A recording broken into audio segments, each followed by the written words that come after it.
এমন একটি ফজিলতপূর্ণ নফল নামাজ রয়েছে রাসূল সাল্লাল্লাহু আলাইহি ওয়াসাল্লাম যা জীবনে একবার হলেও আদায় করার নির্দেশ দিয়েছেন। নিয়মিত এই নামাজের আমল একজন মুমিনকে গুনাহ থেকে পবিত্র করে আল্লাহর নৈকট্য অর্জনের পথ সুগম করে। বিস্তারিত সৈয়দ নওশাদের ডেস্ক রিপোর্টে। নফল নামাজগুলোর মধ্যে সালাতুত তাসবিহ একটি অনন্য ও ফজিলতপূর্ণ ইবাদত, যা গুনাহ মাফ ও আত্মশুদ্ধির জন্য বিশেষভাবে প্রসিদ্ধ। সালাতুত তাসবিহ অর্থ তসবিহ পাঠের নামাজ। আমরা আল্লাহর প্রশংসাবাচক যে শব্দগুলো সকাল সন্ধ্যা পড়ি তাকেই তাসবিহ বা প্রচলিত শব্দে তসবিহ বলে। এই নামাজে সুবহানাল্লাহি ওয়ালহামদুলিল্লাহি ওয়ালা ইলাহা ইল্লাল্লাহু আল্লাহু আকবার তসবিহ বারবার পড়া হয়। এ নামাজের সুসংবাদ নবীজি সাল্লাল্লাহু আলাইহি ওয়াসাল্লাম তার চাচাকে দিয়েছিলেন।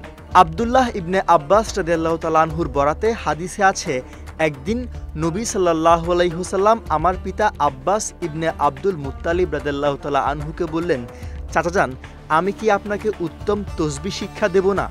যখন আপনি তা সম্পাদন করবেন, আল্লাহ আপনার পূর্বাপর নতুন পুরাতন ইচ্ছা অনিচ্ছায় ছোট বড় সকল প্রকার পাপ ক্ষমা করবেন। নবীজি বলেন, তা হলো 4 রাকাত নামাজ। প্রতি রাকাতে সূরা ফাতিহা এবং পরে একটি সূরা পড়বেন। প্রথম রাকাতে কিরাত পড়া হলে দাঁড়ানো অবস্থায় 15 বার বলবেন সুবহানাল্লাহি ওয়ালহামদুলিল্লাহি ওয়ালা ইলাহা ইল্লাল্লাহু আল্লাহু আকবার। তারপর রুকু করবেন এবং রুকু অবস্থায় পড়বেন 10 বার। রুকু হতে সোজা হয়ে দাঁড়াবেন এবং এই অবস্থায় তসবিহ পড়বেন 10 বার। তারপর সেজদায় নত হবেন এবং 10 বার তসবিহ পড়বেন। সেজদা থেকে মাথা তুলে 2 সেজদার মধ্যবর্তী সময়ে এ তসবিহ 10 বার পড়বেন। তারপর আবার সেজদায় যাবেন এবং সে অবস্থায় 10 বার তসবিহ পড়বেন। এরপর সেজদা থেকে মাথা তুলে আরও 10 বার তসবিহ পড়বেন।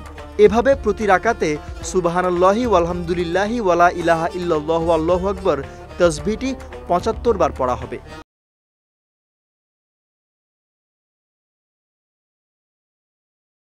প্রিয়নবী বলেন, 4 রাকাত নামাজের প্রতি রাকাতে এভাবে করবেন।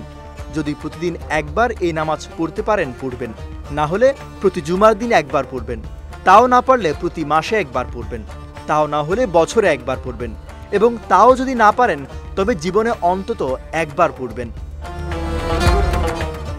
সৈয়দ নওশাদ, বিজয় টিভি, নিউজ ডেস্ক।